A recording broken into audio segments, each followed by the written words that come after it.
About 50 years ago, an astronaut returning from the moon experienced things that he couldn't find a scientific explanation for. So, with some colleagues, he launched a new science focused on the mind and how it works in the body and across space and time. It's the field of Noetics, where the tools of modern science are used to help us understand how what we think and feel affects us and the world around us. Now, this is Dr. Ruth Miller's Noetic Moments from the studios of KXCR Community Radio in Florence, Oregon.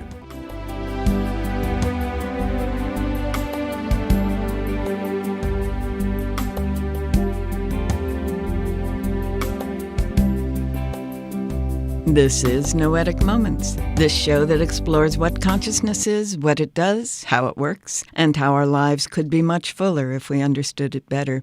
I am Ruth Miller, a longtime student of consciousness, cybernetics, and culture, and through this series of programs, I'm introducing some of the people whose work has defined this field of research, and I'm explaining some of their ideas and experiments. I'll also explore some relevant news items and answer any questions that you send to my email address, ruth@noeticmoments.org. Now, over the course of these programs, we've learned a lot about the brain and mind and consciousness. We've learned that although the medical world defines consciousness as what we're aware of in the moment, most of what goes on in the mind is not in our conscious awareness at all, but goes on in unconscious processes. From Jung and Freud and other early researchers, we learned that our minds can be thought of as having three aspects. Our normal awareness, what's called the conscious mind, what keeps our bodies going and includes our fears and beliefs about threats and dangers, the subconscious mind, and what connects us with our highest ideals and guides us in our action, the superconscious mind. We learned that we can change our state of consciousness, so we're aware of different aspects of mind at different times. And then we learned that the brain modifies whatever sensory signals it receives to fit past patterns of experiences, following a default network in the brain. This means that we perceive, we see, hear, taste, and feel what we expect to experience based on the past. We also saw that our body often responds faster than nerve impulses or chemicals can travel, and before we're aware of it. Some experiments have even demonstrated that a person's mind continues to perceive and process for as much as several hours, even when the brain and heart are flatlined and the person has been declared dead. And we learned that no one has yet been able to pinpoint how ideas and thoughts are formed in brain tissue. Based on all this, many scientists have come to accept that what we call mind is not the product of the electrochemical activity of the brain, but is, in fact, the activity of a field that surrounds and permeates the whole body. This field may be at least partly electromagnetic because it's possible to measure electromagnetic activity for several inches around the body in what some say is an egg shape, extending from below our knees to a few inches above our heads. Mind, then, is best understood as a field, a pattern of energy that exists whether the body is functioning or not and permeates and develops with the body and the brain. The brain, therefore, is best understood as a receiver-transmitter, receiving messages from the mind and transmitting them to the body, and receiving messages from the organs and the senses and transmitting them to the body as the subconscious mind. We've learned that this field of mind affects energy and matter in a variety of ways, starting with the experiments in quantum physics, where the subatomic building blocks of the universe show up as energy or matter, depending on whether a mind is present to observe them. We've also seen that people's bodies and their pets have been observed to change when someone they're connected with turns attention their way. Individuals have changed the patterns of numbers in what should be random grids on their computer screens or printouts, and the Global Consciousness Project is measuring such changes in the collective human mind. Now, every field is a unique pattern of vibration that's different from other fields, and they vibrate along similar patterns, resonating with each other. In this way, minds can affect each other across space and time. We've heard from a growing number of scientists who are seeing our individual mind as part of a larger field, equating mind with the quantum or zero-point field, out of which all matter and energy arises. And some researchers are using the equations of quantum mechanics, as well as relativity and computer learning algorithms, to describe the role of consciousness in the formation of matter, while others are exploring how the two hemispheres of our brain are involved in the information we receive from the world through the left hemisphere and from our mind through the right.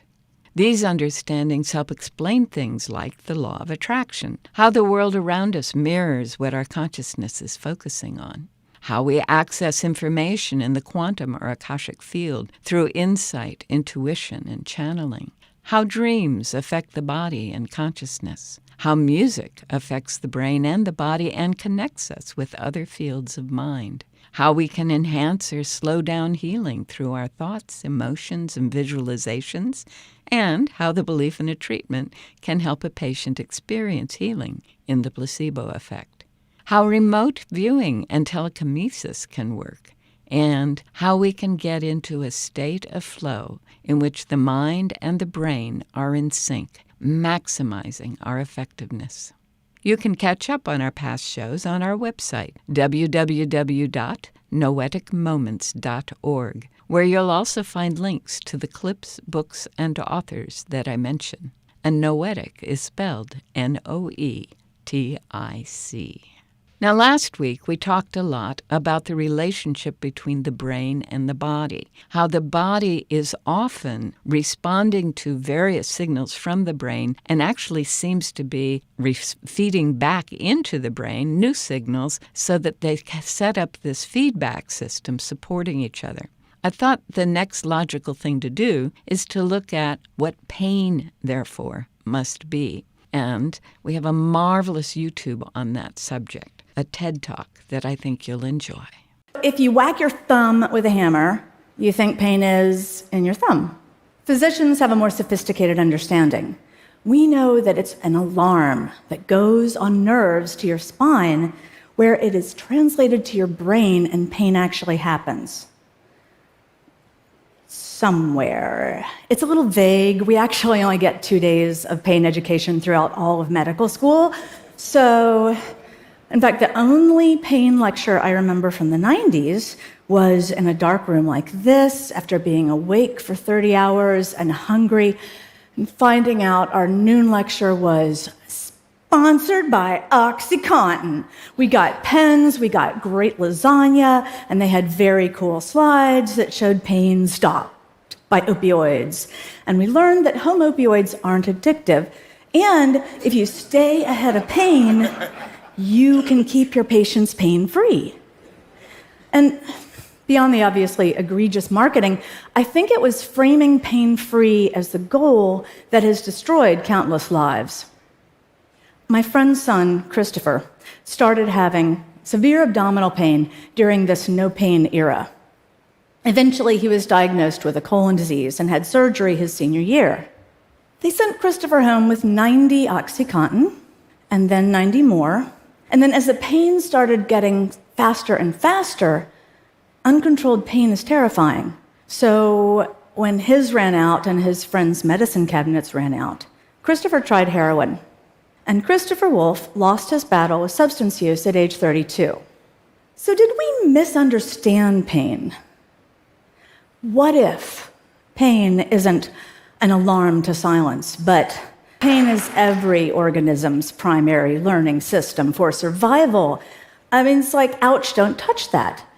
Pain-free was marketing, and it made physicians think that one pill could solve pain.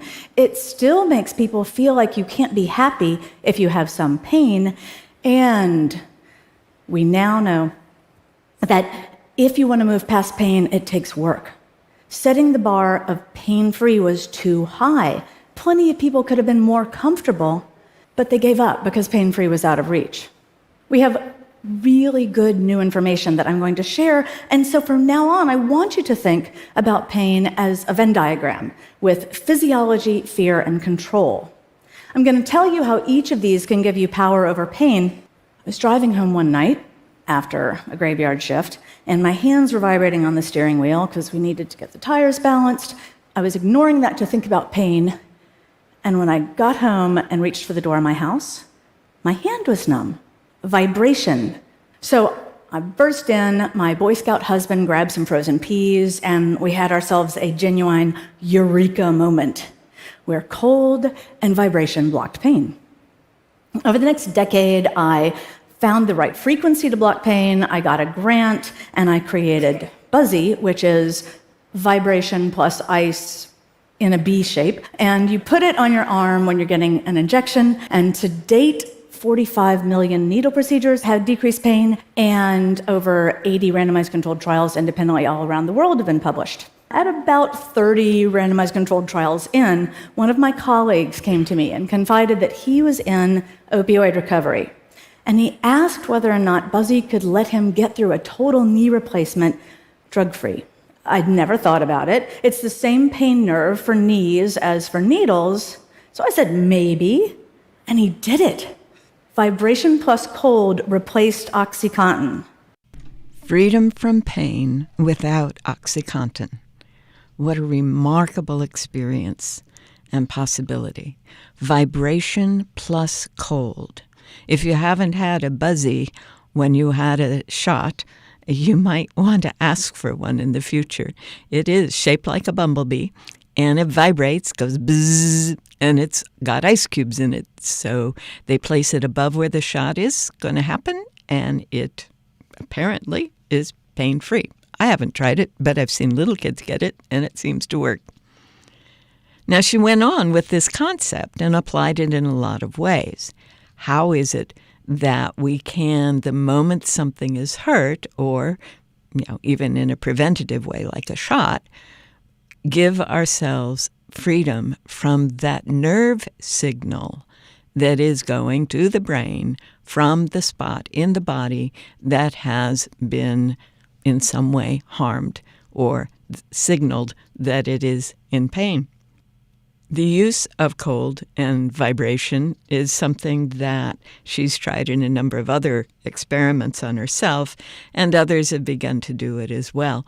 I noticed OxyContin free. Now, if you haven't followed that whole thing, you may not know that back in 2013 and coming to a head in 2017, some investigative journalists were discovering that OxyContin hadn't been properly tested, that the person who signed off on it at the FDA was working at a very high salary at the company, which was called Purdue Pharma, very shortly thereafter, and that, there was a lot of evidence that their insistence that OxyContin was not addictive was not accurate.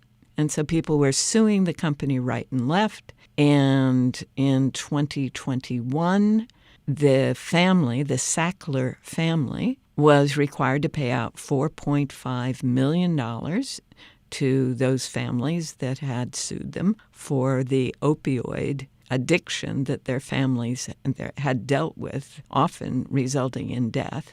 And it came up again this year because a case has been taken to the Supreme Court that suggests that there was inappropriate handling of the settlement. So it's been a big deal in that realm. And that makes what this doctor, this marvelous person that invented the Buzzy, Amy Baxter by name, what she has done and what she's encouraging us all to do to be even more important, to be able to deal with pain without opioids. Wow. All right, she has one more thing to share with us, and I'm going to let her do that. One more misconception we have not talked about. I honestly thought that opioids turned off some pain switch. They turn on our reward system. So some people feel amazing, but most people just still feel pain but don't care. Now, this is a godsend for people with chronic pain diseases. We should not take them away. It's about turning on the feel-good hormones in the brain. Interesting, that. I think we could all benefit from recognizing that the brain is just a program, and we are the programmers. The culture did it for us while we were growing up. Our parents, our teachers, our ministers, whoever. The TV, the radio, and now the video games and the social media. They're programming our brains, and we can reprogram them. Well, if you just tuned in, you are listening to Noetic Moments, a radio show exploring what consciousness is and how our lives can be greatly enhanced as we understand it more fully. I'm Ruth Miller, your host, and that sound tells me it's time to look at a book, answer any questions you email to ruth@noeticmoments.org, and maybe take a look at what's going on in the news that can help us understand the role our state of consciousness plays in our experience. So the book I thought we would look at today is directly related to the talk. It's not by Amy Baxter. It's by Rachel Zoffness, Dr. Rachel Zoffness. And it's a workbook. It's a workbook based on cognitive behavioral therapy. The material came out in 2020, the book did, and so she put it together well after the whole OxyContin thing became clear. So she explains in Chapter 1, Pain Science 101, and then she explains CBT, Cognitive Behavioral Therapy, the specifics, the triggers, the emotions, and how we cope. In Chapter 3, Pain Control Strategies. In Chapter 4, Mind-Body Medicine. 5 is looking at the biological connection between thoughts and pain. Yes? And Cognitive Strategies, Pain in Your Brain, Lifestyle Tips.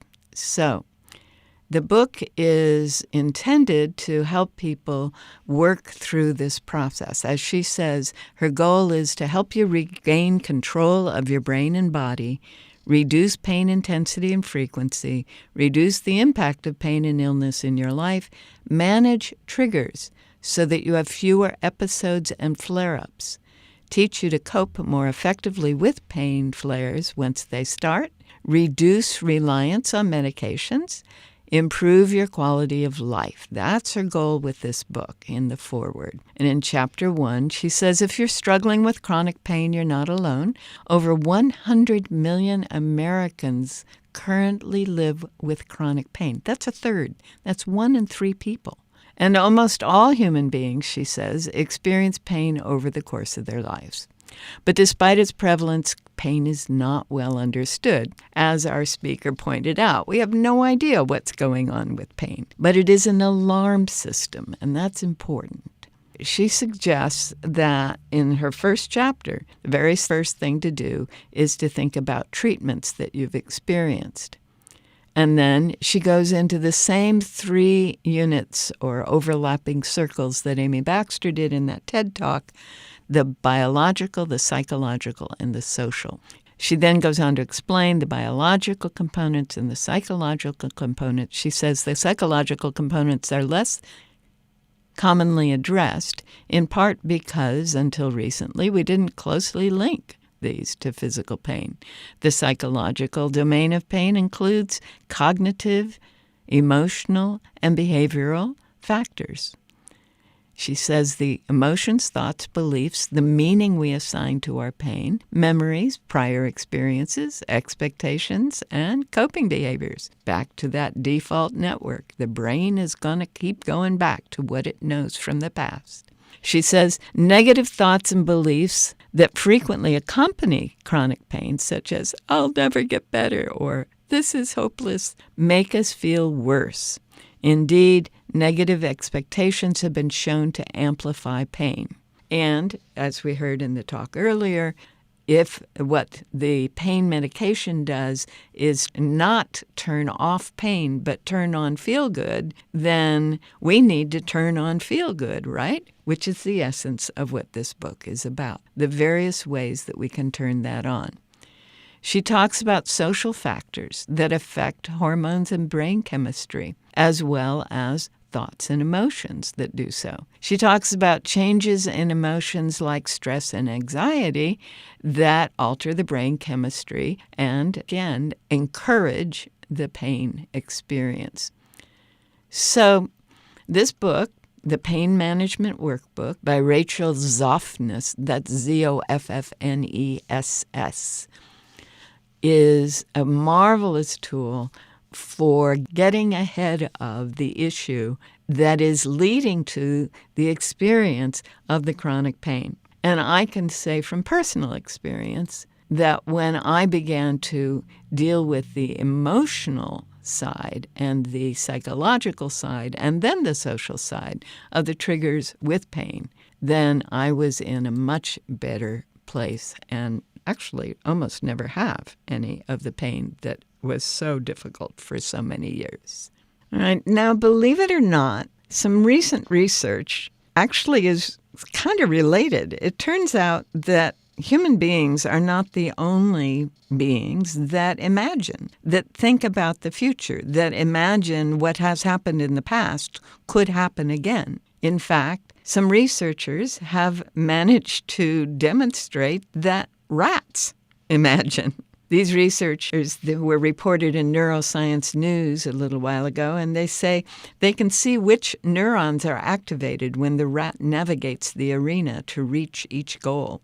These signals provide the basis for a real-time measurement of what's going on in the hippocampus, with the brain's activity translated into actions on the screen. Essentially, they say, the animal uses its thoughts to navigate to the reward by first thinking about where they need to go to get the reward. This thought process is something humans experience regularly. When we're asked to pick up groceries at a familiar store, we might imagine the locations we'll pass along the way before we ever leave the house.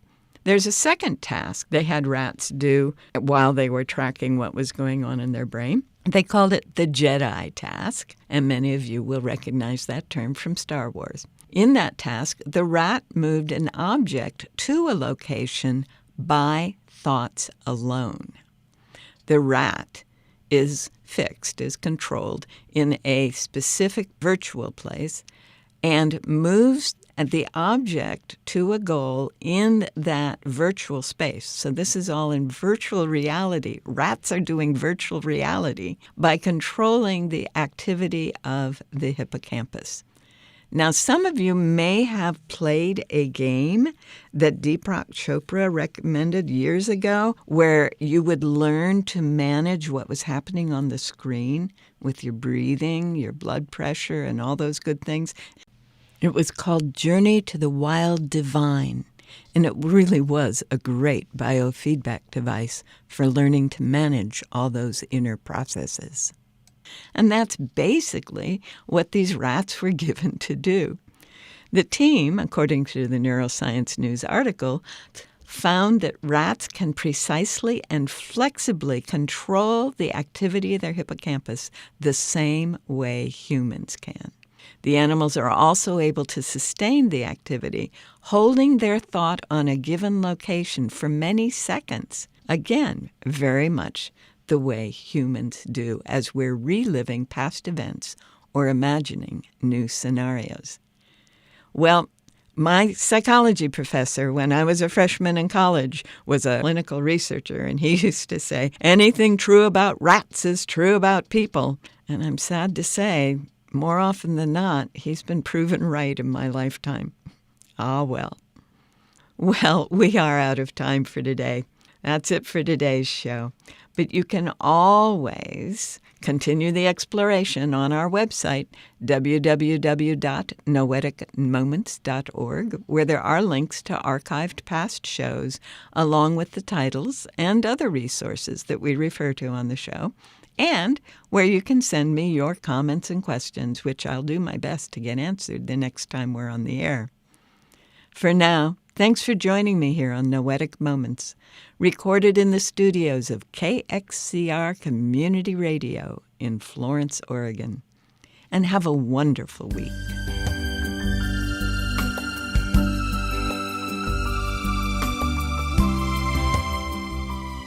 You've been listening to Dr. Ruth Miller's Noetic Moments. This program is produced in the studios of KXCR Community Radio in beautiful Florence, Oregon, supported by you, our listeners. Our theme music is Tumbling Planets, composed and performed by Jeff Lovejoy. To hear this program again or learn more about Noetic Sciences, search our website, www.noeticmoments.org.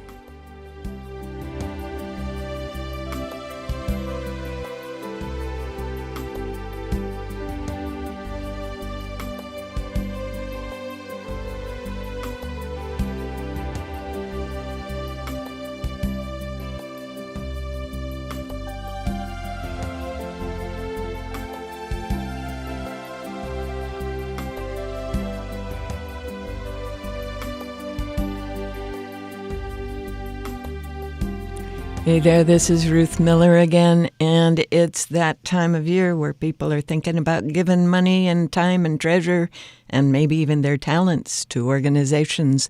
And KXCR Community Radio is one of those organizations that could use whatever you've got.